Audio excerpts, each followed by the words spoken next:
नमस्कार। दृष्टि आईएएस के टुडे जी के प्रोग्राम में आपका स्वागत है। आप सबके लिए एक ज़रूरी सूचना कि यदि आप इस प्रोग्राम को दृष्टि आईएएस के इंग्लिश यूट्यूब चैनल पर देखना चाहते हैं तो इस प्रोग्राम के आधे घंटे बाद यानी 9:30 बजे आप उस चैनल पर इस प्रोग्राम को आप अपने स्तर पर देख सकते हैं। तो आइए पिछले सेशन के रिकैप से आज के सेशन की शुरुआत करते हैं।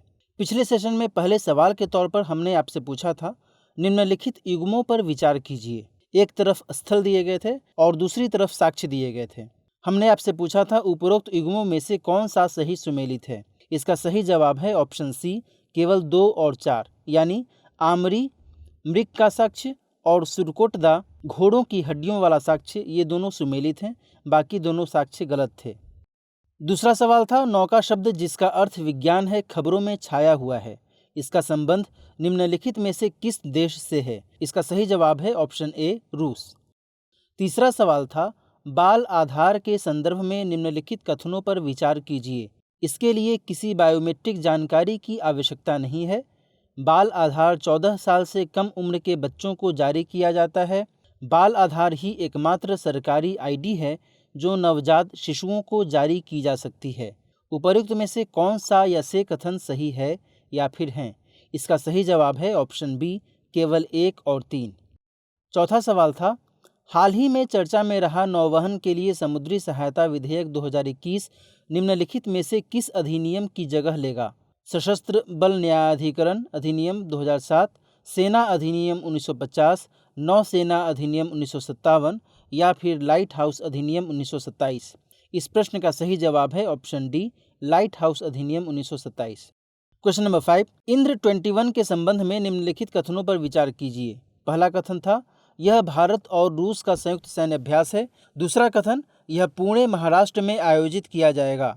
इसका सही जवाब है ऑप्शन ए, यानी केवल 1। छठा सवाल था, निम्नलिखित कथनों पर विचार कीजिए। वनों को भारत के संविधान की 7वीं अनुसूची में समवर्ती सूची में शामिल किया गया है। कथन 2, संविधान के अनुच्छेद 51A(g) में कहा गया है कि वनों और वन्य जीवों सहित प्राकृतिक पर्यावरण की रक्षा और सुधार करना प्रत्येक नागरिक का मौलिक कर्तव्य होगा। उपरोक्त में से कौन सा या से कथन सही है या फिर हैं। इस प्रश्न का सही जवाब है ऑप्शन सी, यानी दोनों ही कथन सही हैं। क्वेश्चन नंबर 7, असम और मिजोरम के बीच सीमा विवाद के संदर्भ में निम्नलिखित कथनों पर विचार कीजिए। मिजोरम का मानना है कि सीमा का निर्धारण 1933 की अधिसूचना के आधार पर किया जाना चाहिए, जबकि असम सरकार 1875 के सीमांकन का पालन करती है। कथन 2 था, संविधान के अनुच्छेद 263 के तहत अंतर्राज्य परिषद से विवादों की जांच करने और सलाह देने, सभी राज्यों के लिए सामान्य विषयों पर चर्चा करने और बेहतर नीति समन्वय के लिए सिफारिशें करने की अपेक्षा की जाती है। उपरोक्त में से कौन सा या से कथन सही है या फिर हैं। इस प्रश्न का सही जवाब है ऑप्शन बी, यानी केवल 2। आठवां सवाल था, निम्नलिखित कथनों पर विचार कीजिए। कथन 1, निमोनिया शिशु मृत्यु में 16.9% का योगदान देता है और यह शिशु मृत्यु दर का दूसरा सबसे बड़ा कारण है। कथन 2, बचपन में निमोनिया के कारण होने वाली मौतों को कम करने के लिए कार्रवाई में तेजी लाने के लिए 2021 में social awareness and actions to neutralise pneumonia successfully SAANS नामक एक पहल शुरू की गई। उपरोक्त में से कौन सा या से कथन गलत है या फिर हैं। इसका सही जवाब है ऑप्शन बी, यानी कथन 2 केवल गलत है। 9वां सवाल था, गामा किरणों के विस्फोट के संदर्भ में निम्नलिखित कथनों पर विचार कीजिए। कथन 1, गामा किरणों के प्रारंभिक फ्लैश के बाद लंबे समय तक रहने वाला आफ्टर ग्लो आमतौर पर लघु तरंगदैर्घ्य जैसे एक्सरे, पराबैंगनी, ऑप्टिकल, अवरक्त, माइक्रोवेव और रेडियो तरंगों के रूप में उत्सर्जित होता है। कथन 2, यह अनुमान लगाया गया है कि आकाशगंगा में सीधे पृथ्वी की ओर निर्देशित गामा किरणों का विस्फोट बड़े पैमाने पर विनाश का कारण बन सकता है। उपरोक्त दिए गए कथनों में से कौन सा या से सही है या फिर हैं। इस प्रश्न का सही जवाब है ऑप्शन बी, केवल 2। और अंतिम सवाल था, सामरिक पेट्रोलियम भंडार के संबंध में निम्नलिखित कथनों पर विचार कीजिए। कथन 1, अंतर्राष्ट्रीय ऊर्जा कार्यक्रम पर किए गए समझौते के अनुसार अंतर्राष्ट्रीय ऊर्जा एजेंसी के प्रत्येक देश को कम से कम 180 दिनों के शुद्ध तेल आयात के बराबर आपातकालीन तेल स्टॉक रखना जरूरी है। कथन 2, पेट्रोलियम निर्यातक देशों के संगठन ओपेक के तेल संकट के बाद समर्पित रणनीतिक भंडार की अवधारणा को पहली बार 1973 में अमेरिका में रखा गया था। उपरोक्त कथनों में से कौन सा या से सही है या फिर हैं? इस प्रश्न का सही जवाब है ऑप्शन बी, केवल 2। बात करते हैं अभ्यास प्रश्न की। हमने आपसे पूछा था, कारगिल युद्ध के संबंध में निम्नलिखित कथनों पर विचार कीजिए। कथन 1, भारतीय सेना द्वारा विश्वासघाती रूप से भारतीय क्षेत्र पर कब्जा करने वाले घुसपैठियों को वापस खदेड़ने के लिए ऑपरेशन विजय शुरू किया गया था। कथन 2, भारत और पाकिस्तान के बीच कश्मीर मुद्दे को शांतिपूर्ण तरीके से हल करने के लिए किसी भी समझौते पर हस्ताक्षर नहीं किए गए थे। उपरोक्त कथनों में से कौन सा या से सही है या फिर हैं? इस प्रश्न का सही जवाब है ऑप्शन ए, केवल 1। आइए इसकी व्याख्या देख लेते हैं। 26 जुलाई 2021 को कारगिल विजय दिवस की 22वीं वर्षगांठ मनाई गई।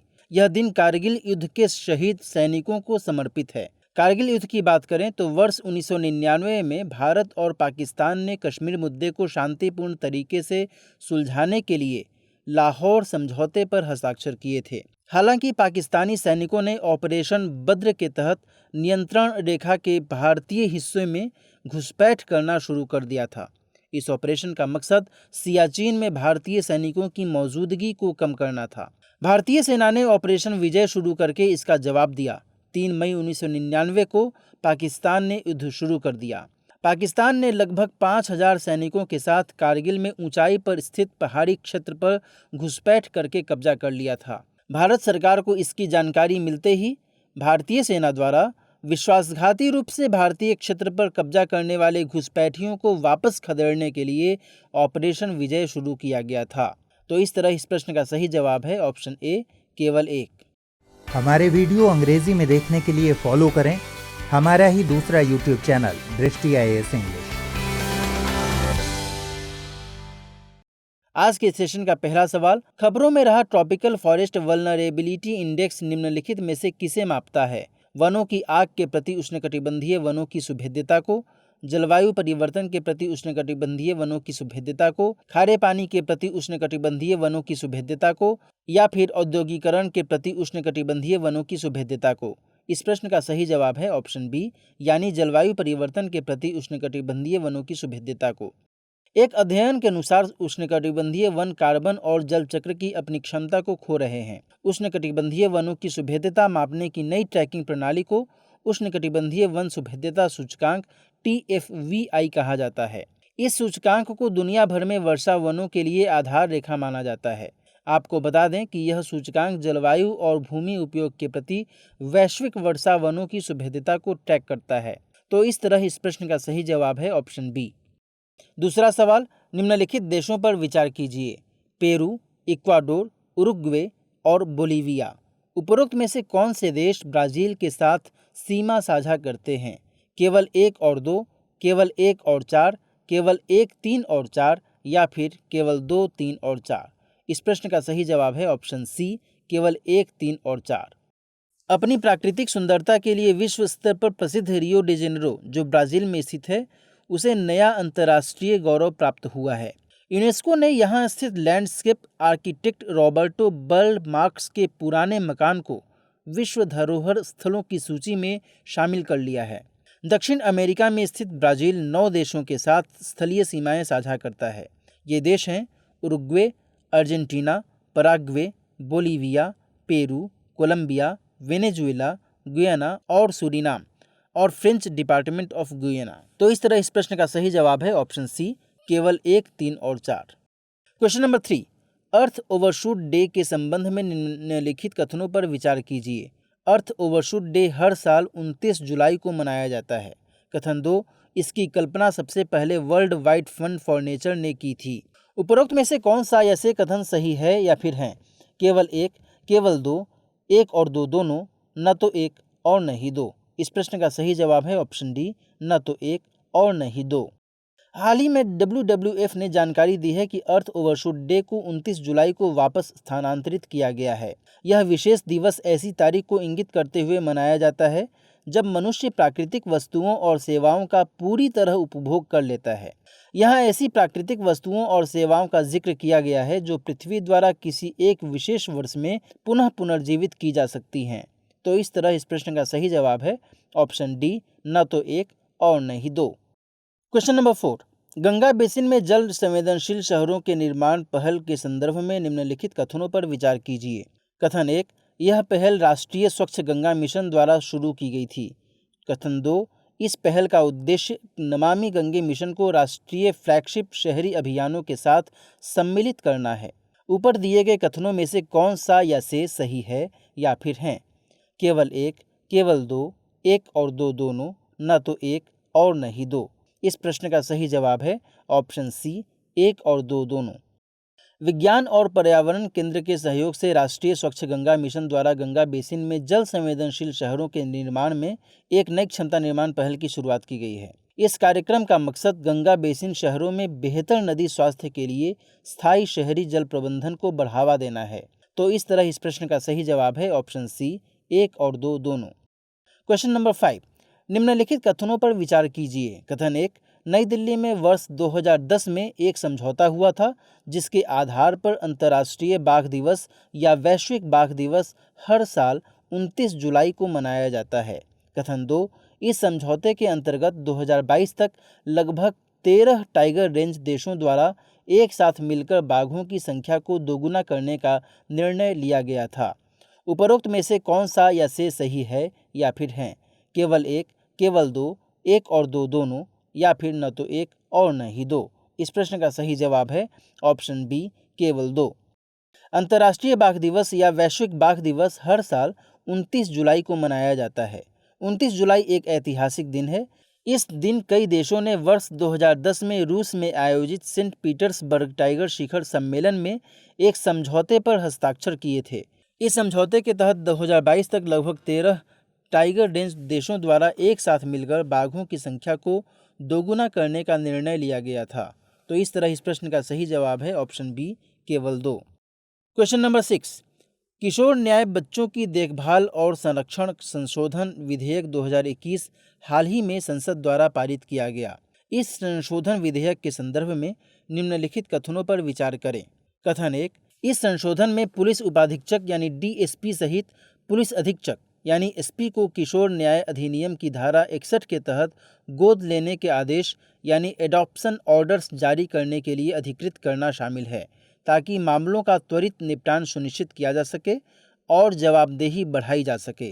कथन 2, संशोधन में बाल कल्याण समितियों के सदस्यों की अयोग्यता के लिए मानदंड भी शामिल किए गए हैं, ताकि यह सुनिश्चित किया जा सके कि केवल आवश्यक योग्यता और सत्यनिष्ठा के साथ गुणवत्तापूर्ण सेवा देने में सक्षम व्यक्तियों को ही बाल कल्याण समितियों में नियुक्त किया जाए। उपरोक्त में से कौन सा या से कथन सही है या फिर हैं? केवल 1, केवल 2, दोनों 1 और 2, या फिर न तो 1 और न ही 2। इस प्रश्न का सही जवाब है ऑप्शन बी, दूसरा कथन सही है। इस विधेयक की बात करें तो संसद ने किशोर न्याय बच्चों की देखभाल और संरक्षण संशोधन विधेयक 2021 को पारित कर दिया है। इस संशोधन विधेयक द्वारा किशोर न्याय अधिनियम 2015 में संशोधन किया गया है। राज्यसभा में इसे पहले ही पारित किया जा चुका था। संशोधनों में अतिरिक्त जिला मजिस्ट्रेट सहित जिला मजिस्ट्रेट को किशोर न्याय अधिनियम की धारा 61 के तहत गोद लेने के आदेश जारी करने के लिए अधिकृत करना शामिल है, ताकि मामलों का त्वरित निपटान सुनिश्चित किया जा सके और जवाबदेही बढ़ाई जा सके। संशोधन में बाल कल्याण समितियों के सदस्यों की नियुक्ति के लिए पात्रता मानकों को फिर से परिभाषित किया गया है। इसमें बाल कल्याण समितियों के सदस्यों की अयोग्यता के मानदंड सुनिश्चित किए गए हैं। इसके तहत केवल आवश्यक योग्यता और सत्यनिष्ठा के साथ गुणवत्तापूर्ण सेवा प्रदान करने में सक्षम व्यक्तियों को ही बाल कल्याण समितियों में नियुक्त किया जाएगा। तो इस तरह इस प्रश्न का सही जवाब है ऑप्शन बी, यानी केवल 2। क्वेश्चन नंबर 7, धौलावीरा के संबंध में निम्नलिखित कथनों पर विचार कीजिए। कथन 1, यह सिंधु घाटी सभ्यता का छठा सबसे बड़ा महानगर है। कथन 2, इस स्थल में प्राचीन सिंधु घाटी सभ्यता हड़प्पा शहर के खंडहर हैं। एक 4 दीवारी शहर और शहर के पश्चिम में एक कब्रिस्तान इस स्थल के 2 भाग हैं। ऊपर दिए गए कथनों में से कौन सा या से सही है या फिर हैं? केवल 1, केवल 2, 1 और 2 दोनों, न तो 1 और न ही 2। इस प्रश्न का सही जवाब है ऑप्शन बी, यानी केवल 2 सही है। हाल ही में यूनेस्को ने गुजरात के धौलावीरा को विश्व धरोहर स्थल घोषित किया है। यह भारत का 40वां विश्व धरोहर स्थल है।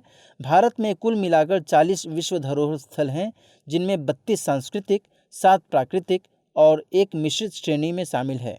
रामप्पा मंदिर तेलंगाना भारत का 39वां विश्व धरोहर स्थल है। पाकिस्तान में स्थित मोहनजोदड़ो, गनवेरीवाला और हड़प्पा और भारत के हरियाणा में स्थित राखीगढ़ी के बाद धौलावीरा सिंधु घाटी सभ्यता का 5वां सबसे बड़ा महानगर है।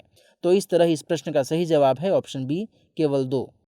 क्वेश्चन नंबर 8, निम्नलिखित कथनों पर विचार कीजिए। कथन 1, खगोलशाला क्षुद्र ग्रह खोज अभियान KASC के तहत जवाहर नवोदय विद्यालयों के छात्रों को क्षुद्र ग्रहों का पता लगाने के लिए प्रशिक्षित किया जाता है।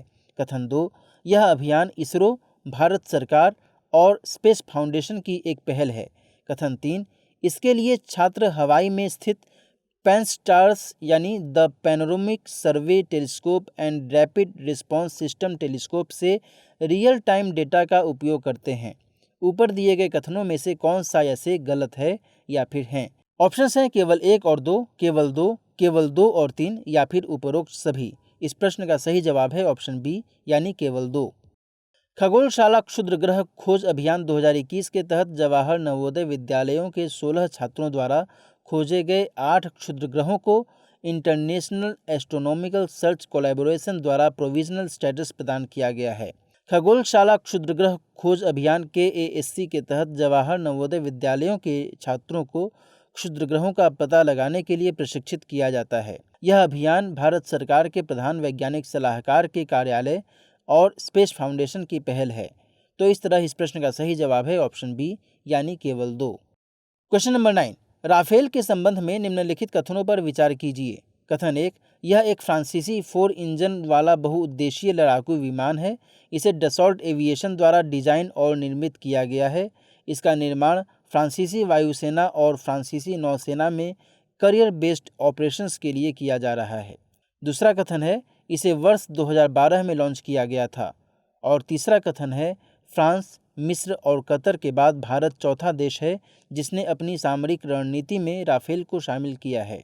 ऊपर दिए गए कथनों में से कौन सा या से गलत है या फिर हैं?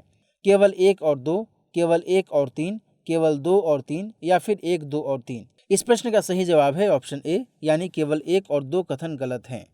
भारत ने चीन की पूर्वी सीमा पर सिक्किम, भूटान, तिब्बत टाई जंक्शन के करीब अपनी नवीनतम बहुउद्देशीय राफेल लड़ाकू जेट विमानों को तैनात किया है। राफेल एक फ्रांसीसी जुड़वां इंजन वाला बहुउद्देशीय लड़ाकू विमान है। इसे डसॉल्ट एविएशन द्वारा डिजाइन और निर्मित किया गया था। इसका निर्माण फ्रांसीसी वायुसेना और फ्रांसीसी नौसेना में कैरियर बेस्ड ऑपरेशंस के लिए किया जा रहा है। फ्रांस, मिस्र और कतर के बाद भारत चौथा देश है जिसने अपनी सामरिक रणनीति में राफेल को शामिल किया है। तो इस तरह इस प्रश्न का सही जवाब है ऑप्शन ए, केवल 1 और 2। आज के सेशन का अंतिम सवाल है, निम्नलिखित में से कौन सी रिपोर्ट अंतर्राष्ट्रीय मुद्रा कोष द्वारा प्रकाशित की जाती है? वैश्विक वित्तीय स्थिरता रिपोर्ट, विश्व विकास report, ease of doing business report या फिर ग्लोबल रिस्क रिपोर्ट? इस प्रश्न का सही जवाब है ऑप्शन ए, यानी वैश्विक वित्तीय स्थिरता रिपोर्ट। वैश्विक वित्तीय स्थिरता रिपोर्ट IMF द्वारा प्रकाशित की जाती है। इसका गठन 1945 में हुआ था। द्वितीय विश्व युद्ध के बाद आर्थिक पुनर्निर्माण की प्रक्रिया के मकसद से IMF यानी अंतर्राष्ट्रीय मुद्रा कोष की स्थापना की गई। अमेरिका में ब्रिटेन वुड्स में एक सम्मेलन में इसकी स्थापना का निर्णय लिया गया था। IMF में 189 देश शामिल हैं। भारत IMF में 27 दिसंबर 1945 को शामिल हुआ। तो इस तरह इस प्रश्न का सही जवाब है ऑप्शन ए, यानी वैश्विक वित्तीय स्थिरता रिपोर्ट। आज के सेशन का अभ्यास प्रश्न है, कांजीवरम साड़ियों के संदर्भ में निम्नलिखित कथनों पर विचार कीजिए। परंपरागत रूप से कांजीवरम साड़ी को आमतौर पर सूती कपड़ों की सहायता से हाथ से बुना जाता है और इसमें शुद्ध सोने या चांदी की जरी होती है जो इसे खूबसूरती प्रदान करती है। कथन 2, इसकी उत्पत्ति केरल के कांचीपुरम गांव से हुई थी। उपरोक्त में से कौन सा या से कथन सही है या फिर हैं?